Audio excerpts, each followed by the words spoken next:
India आप तक समाचार, कड़वा लेकिन सच। जितकं देखणं तुमचं रूप, जितकं सुंदर तुमचं मन, तितकं सुंदर आमचं मनमोहिनी ब्राइडल कलेक्शन।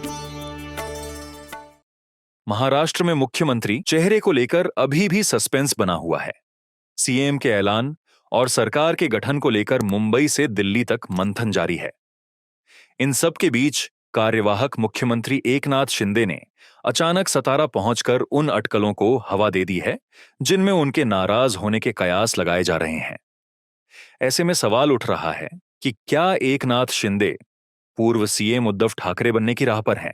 एकनाथ शिंदे की नाराजगी की अटकलों को तब और हवा मिल गई जब शुक्रवार को शरद पवार गुट के नेता जितेंद्र आव्हाड ने उनसे मुलाकात की। हालांकि जितेंद्र आव्हाड ने कहा कि उनकी ये मुलाकात निजी कामों की वजह से थी। जितेंद्र आव्हाड से मुलाकात के बाद शिंदे सतारा जिले में स्थित अपने गांव के लिए रवाना हो गए। यहां वे 2 दिन तक रुकेंगे। ऐसे में सरकार गठन को लेकर कोई बैठक होने की संभावना नहीं है। उधर शिंदे गुट के विधायक उदय सामंत ने बताया कि एकनाथ शिंदे नाराज नहीं हैं, उनकी तबीयत ठीक नहीं है, इसीलिए वे सतारा गए हैं। महाराष्ट्र में अब भी जो सियासी समीकरण बनते दिख रहे हैं, उन्होंने बीजेपी को एक बार फिर 2019 वाली स्थिति में लाकर खड़ा कर दिया है। तब बीजेपी और शिवसेना ने साथ मिलकर चुनाव लड़ा था और इस गठबंधन ने स्पष्ट बहुमत हासिल किया था। तब भी बीजेपी राज्य में सबसे बड़ी पार्टी बनकर सामने आई थी। हालांकि नतीजों के बाद सीएम पद को लेकर उद्धव ठाकरे और बीजेपी में खटपट शुरू हो गई। उद्धव ठाकरे ने दावा किया कि उनसे चुनाव से पहले अमित शाह ने 2.5 साल सीएम बनने का वादा किया है। हालांकि बीजेपी की ओर से इस तरह के किसी वादे से इनकार कर दिया। इसके बाद उद्धव ठाकरे ने बीजेपी से दूरी बना ली। तब इसी नाराजगी का फायदा शरद पवार ने उठाया। उन्होंने उद्धव ठाकरे के सामने प्रस्ताव रख दिया और कांग्रेस को भी शिवसेना का समर्थन करने के लिए मना लिया। इसके बाद शरद पवार की एनसीपी और कांग्रेस के समर्थन से उद्धव ठाकरे सीएम बने।